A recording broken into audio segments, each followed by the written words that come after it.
My hands are completely off the controller right now. And yet, these high-level steel path enemies are absolutely melting. This is Xaku Prime, and this build genuinely plays the game for you. If you're looking for a build that combines effortless survivability and infinite damage scaling, you've come to the right place. No complex combos, no stressful shield gating. Just press 3 buttons and let your stolen guns do all the heavy lifting. Hey everyone, it's Spopes. Before we get into it, please like and hype the video and subscribe if you haven't. So let's start by just showing how the skill rotation works, showing some gameplay. Then we'll get into the nitty-gritty of the chosen subsumed ability, mods, arcanes, weapons, etc. So the basic idea of this build is you're letting your stolen guns from Grasp of Lohk do basically all the heavy lifting for you. You jump into a crowd of enemies and then use Grasp of Lohk.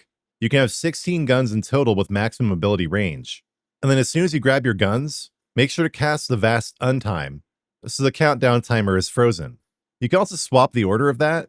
You might want to cast Untime first and then do Grasp of Lohk. I've tried both and I can't tell which one actually keeps your guns up longer. But from there, you're going to cast your first ability to give Ignis Wraith Void Power. And then as soon as the going gets tough, cast Banshee Silence. That stuns enemies and stops Eximuses from doing their Eximus thing. And that's really about it. Make sure you have the maximum of 16 guns from Grasp of Lohk, keep recasting Vast Untime, and hit new packs of enemies with your Ignis Wraith to strip their armor. From there, just make sure you grab any energy orbs that drop. After things get going, you should have plenty of energy, and basically just run around, avoid getting hits, and let your stolen guns kill all the enemies. It's going to take some explaining to understand how this all works, though. So let's get into it. As I just revealed in that gameplay, the ability I've chosen Subsume to put on Xaku is Silence from Banshee. Now, this is not the most powerful ability you can put on Xaku. However, it does help a lot with survivability. Especially with the immense ability range you're getting on this build, Silence will stun enemies long before you even get to them. And it does stop Eximus enemies from using their special attacks, so you won't get knocked down by blast waves, be chased around by jade lasers, etc. It makes enemies easier to kill, but most importantly, it makes it harder for them to kill you. So if you don't have it, go ahead and grind Banshee, subsume it in the Helminth to get Silence, and if you need to learn how to use the Helminth, check out the video I have linked above and in the description. It'll tell you everything you need to know. Silence is very useful on its own, but it also synergizes really nicely with the rest of Xaku's abilities. Once you silence enemies, Grasp of Lohk can make short work of them. The Vast Untime makes silence enemies weaker to void damage. Then Zata's Whisper transforms your Ignis Wraith into a void damage powerhouse.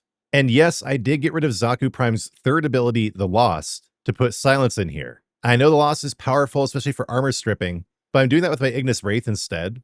And honestly, any of these frames that have an ability that's actually 3 abilities in one, I find that so hard and annoying to juggle. It's one thing with frames like Caliban, where you're not using a whole lot of other abilities all the time, but with Xaku, you're juggling abilities constantly, and having to select between 3 different options under the Lost just gets annoying and complicated. And again, you don't need the Lost for armor stripping with this build. My goal is to make the build as simple for AFK gameplay as possible, and you'll understand more about how I achieve that goal as we continue with the guide. So now let's look at the mods I put on Xaku. For the Aura mod, I have Energy Siphon, because the one thing you don't want to do with this build is run out of energy. There might be better options here, but this Aura mod fits in perfectly with that simple AFK playstyle. Then for the Effortless mod, I have Cunning Drift, mainly to push that ability range a little bit higher, but also to improve mobility. On to the main mods, we start out with Overextended. This increases ability range while reducing ability strength. You're going to compensate for that reduction in strength with other mods, but what is really important with Xaku is range, because for whatever reason, the number of guns Xaku can steal with Grasp of Lohk is based on range, not strength or anything else. So to get the maximum number of 16 guns, you need to get your range to 280% or higher, which with this build I managed to get to, but to do so you do need Overextended. Next we have Blind Rage. This compensates for Overextended by raising your ability strength. It does reduce ability efficiency, but you should have enough energy to handle that.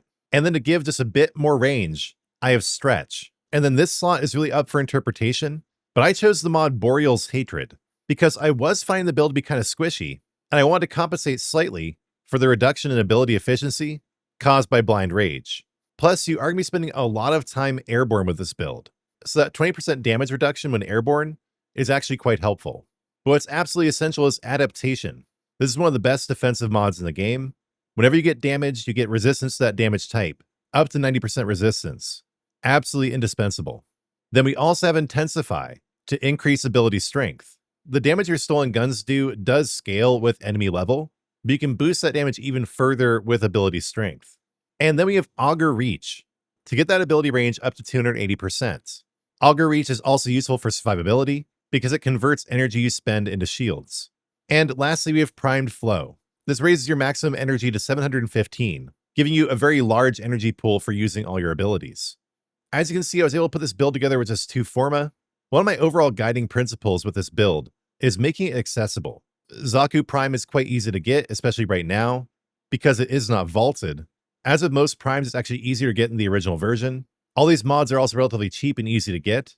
Even without any grinding, you should be able to put the build together for under 200 platinum. And that's even including the Arcanes, which we'll get to next. So the Arcanes I chose here for Xaku Prime are Molt Augmented and Arcane Guardian. So Molt Augmented increases your ability strength whenever you get a kill.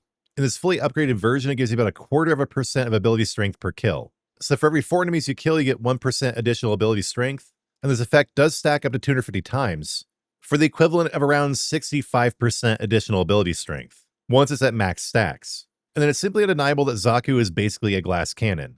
You can compensate for that though with Arcanes like Arcane Guardian. This gives you a 15% chance to gain 900 armor whenever you're damaged, and you'll be getting damaged quite a bit, meaning this should trigger just about instantly. But also when it comes to survivability, I should also mention that Xaku has a built-in 25% damage reduction for AoE attacks, and 25% chance to dodge incoming weapon damage. And then that passive buff is increased to 75% when the Vast Untime is active. So in addition to stopping the countdown on all your abilities, except Banshee Silence because that is not technically a Xaku ability, the Vast Untime also dramatically increases your survivability, meaning you want to cast it again as soon as it stops running. But back to the Arcanes. Yes, Molt Augmented does make you more powerful, makes you take down enemies faster, and then Arcane Guardian will help you survive better, on top of adaptation and Xaku's built-in passive.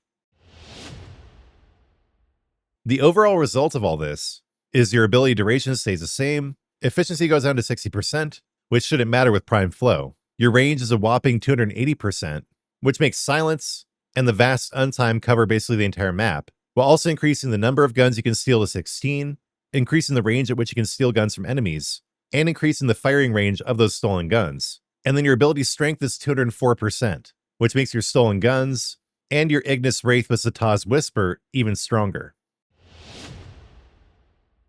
But now speaking of Ignis Wraith, let's cover my build for that gun and explain why I chose it for this build. So one thing you're missing out of by dropping the Lost for Silence is the ability to strip armor from your enemies. You compensate for this with the Ignis Wraith. Basically, you just quickly spray every new pack of enemies with your Ignis Wraith, which should pretty much instantly strip 80% of their armor, and then your stolen guns do most of the heavy lifting. But even though the Ignis Wraith is basically a primer gun in this instance, that doesn't mean it's crazy weak or anything. Now you could put a different primary weapon in here and use a beam weapon secondary like the Kuva Nukor, but another guiding principle of this build is simplicity. I don't find myself using a secondary or a melee at all with this build, which is why I'm just leveling mastery fodder in those slots. I just use Ignis Wraith and rely on Xaku's abilities for everything else. But with that preamble out of the way, let's cover the mods I've slotted in my Ignis Wraith and why. So first we have Vile Acceleration. The damage you're doing with your Ignis really doesn't matter, but fire rate definitely does. The higher your fire rate, the more times you're hitting enemies per second, meaning the more chances you have to hit them with status effects like corrosive. So number 1 is Vile Acceleration. Then number 2 is Malignant Force. Remember, you get corrosive with toxin and electricity, so you're going to want to have those slotted one after the other to get that combination elemental status effect. Malignant Force also raises your status chance considerably. And then in addition to fire rate, multi-shot also increases the number of times you are hitting enemies per second, thus stacking corrosive faster. The secondary effect of Vigilante Armaments really doesn't matter here, but the multi-shot does. So as you can see, we are stacking fire rates with multi-shot, and we've just gotten started. High voltage plus Malignant Force equals corrosive. This also adds another 60% status chance. And then for another 90% status chance, we have Rifle Aptitude. From our multi-shot, we have Galvanized Chamber, which gets even more multi-shot on kills. Split Chamber also does work here if you don't have Galvanized. And then we have Hellfire for additional heat damage. Ignis Wraith already does heat damage, this boosts it even higher. and it will instantly proc the burning effect on enemies, which also helps with survivability by making them stop attacking you, and helps reduce armor. Then lastly, we have Firestorm. This allows you to hit more enemies at once with the Ignis Wraith, taking away the armor of whole rooms of enemies at the same time. Then lastly, we have Sinister Reach for the Eximus, that increases the range of the beam. And then for the Arcane on Ignis Wraith, which I have not maxed out yet, I chose Primary Crux, because this adds even more status chance, ultimately taking the chance up to a guaranteed 100%. So your crit chance and crit damage end up being pretty low, but they don't matter. This is not really a damage dealer, though it is still pretty powerful. What matters is your status chance, which has a base of 89.9% even without Primary Crux, and then the fact you're doing corrosive and also heat. But again, damage is not the main concern here. Priming is. Alright, we're on the home stretch here. We understand how Xaku's abilities work in the build. We understand the mod and arcane choices I made. We even understand why I chose Ignis Wraith and modded it the way I did to increase Xaku's power. We just have a couple more minor things to cover, including the Archon Shards I've chosen and the Focus School. So ideally with your Archon Shards, you're going to want 3 Tau Forged Crimson, all set to increase ability strength. Then for the other 2, you're going to want Emerald Shards, set to increasing your corrosive stacks. And I just realized I can't combine these to an Emerald one. I'll go ahead and do that. So I'm just going to coalesce this Amber and this Azure Tau Forged Shard into an Emerald, and we are one step closer to perfecting the build. But you may just want to have 1 Emerald in here, and then 4 Crimson, or maybe pop in either an Amber or an Azure. With Amber, I'd go for maximum energy at spawn, because getting your initial energy can be kind of a headache. With Azure, I'd say go for extra shields for more survivability. I'm just going to pop this Amber in for now, for extra energy on spawn. And then speaking of energy on spawn, you may want to get the Effortless mod Preparation. That fully maxes your energy when you spawn in. I don't find it to be that important though. I prefer the extra range from cutting drift to make sure my guns are maxed. Then as far as my Focus School goes, I went with Xeneric, mainly to get Inner Might. This is really useful for energy management. Every minute you get a free ability cast. Energy Pulse is also really useful for energy management. And because you aren't going to be spending a lot of time in operator form, these are basically the only 2 useful abilities. Energy Pulse and Inner Might. But that's going to cover it. We covered how to use Xaku's abilities. We covered the mods and arcanes you should slot, which weapon you should use, its mods and arcanes, Archon Shards, Subsumed abilities, and even the Focus School. There's just one last thing to do, and that's cover the fashion. So one of the main reasons I've been having trouble not playing Xaku ever since I got it is because you can set this skeletal appearance to be active even when the Vast Untime is not active. You're in your orbiter, you're at a relay, wherever. You will still have this ethereal skeletal form. You do this by going to attachments, and then it's under this slot. I forget what this slot is called. You just go in there, select skeletal, and you can go back to corporeal whenever you want. Though in my opinion, it doesn't look anywhere near as good. Also under attachments, I have the Crania ephemera that you get from Steel Path. Those skulls going around you really fit with the aesthetic. They look pretty cool. And I have the Aketa Signa. This is a Tennogen item that just came out. Really fits with the aesthetic of the frame overall. That's it for attachments. And you're just going to copy the Warframe colors, which we'll get to in a moment. I just have the normal Xaku Prime helmet and skin on, but I do have the Wisp Agile animation set, mainly because I love that thing when it flips over and splits in half. It just looks really cool. It's a bit of an effeminate animation set, but given the fact that Xaku is canonically genderless, not transgender, not non-binary, just literally an amalgam of 3 different Warframes reconstructed in the void, I guess it kind of fits. Now, your Syandana will not show up when you're in the skeletal form, so I just don't have one set. And as far as sigils go, I have the Oscrian sigil. That was from the previous Nightwave, the one before Amir's.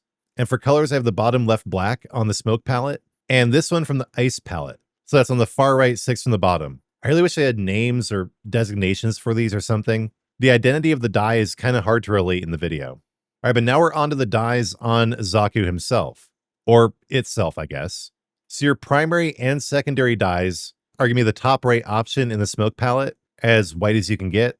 The tertiary is also that super dark black on the bottom left of the same palette. For the accents, we have this kind of light teal color, second from the left on the top row of the ice palette. And then for both emissive and energy, you have that white color again, with the secondary being that same blue from the ice palette, far right, 6 from the bottom. Then touching on my Ignis Wraith drip for a second, you basically just copy your Warframe colors except the tertiary is also white instead of black. I found that to look better. Then the skin is the Ignis Solstice skin, which you can get from Nightwave. All right, that's going to do it for the whole build. Say bye, Xaku. I hope you guys have fun with him. But yeah, I was finishing up with some commentary and gameplay. This is the most fun I've ever had with any build in Warframe. I literally can't stop playing Xaku, which is why I decided to make this build my first ever Warframe build video. I just love the feeling of not having to do anything but seeing enemies melt all around you. The stolen guns auto-target and fire with incredible accuracy. You can fire 16 shots per second if you have a full arsenal. And of course, the power of the gun scales at enemy level. So the damage that enemies do to you becomes a problem at a certain point. But it's also mitigated with the Frame's passive, with the Arcanes we've chosen, and by just moving around, which you can do as much as you want, because you don't have to stop and fire or aim. You're out of melee range, you're not using melee at all. You're just priming with the Ignis Wraith, which you can do airborne, making sure you have a full arsenal of 16 guns, making sure Vast Untime and Silence are active, and using Zataw's Whisper if you want, really. It is good to get that extra damage in your Ignis Wraith, especially because Vast Untime does buff void damage, but it's not really that necessary. But there's just something about this playstyle that I find uniquely fun and enjoyable. It's not the most powerful frame or build ever, but I don't know if you can beat Xaku when it comes to simplicity of use. You steal your guns, freeze your timers, and run around like a crazy person trying not to get hit. But if you do get hit, you have adaptation and all these other mechanics in place to mitigate your damage, taking a glass cannon and turning it into something of a tank. So in the end, I just hope you have as much fun with this build as I did, and I can't wait to hear about all your thoughts in the comments. So yeah, speaking of comments, please do comment with your thoughts on the build, any feedback you may have, any adjustments you're going to make, or whether you're just going to use Xaku straight out of the box the way I built it. This is a really fun frame. I can't wait to hear all about your feedback in the comments. If you appreciate the work I'm doing here, please do like and hype the video and subscribe to the channel if you haven't. And if you really appreciate it and want to support me even more, become a member of the Spopes Army, pick up some merch, or leave a donation. You guys are awesome. I appreciate all your support. But I'm even more appreciative to God, who is awesome in like the traditional sense of the word. So as a Christian man, we're going to pray at the end of the video. If you don't like that, just skip it. But I do want to share my gratitude and my love for my Lord and Savior, Jesus Christ. Lord Christ, thank you for Warframe, for making it such a fun game. Thank you for helping me craft this build, giving me the inspiration. Lord, please do give other people great experiences with the build. Help them enjoy Xaku experience what the frame is all about. Lord, please do bless my entire community and the Warframe community at large, and please bless my channel. I give all glory for my channel and for this video to you, Lord Christ. Lord, in your mercy, hear our prayer. Thanks for watching until the end. Have fun with the build, and before you go, please do like, hype, and subscribe. And when you do subscribe, turn on notifications, because I'll be back soon with new content.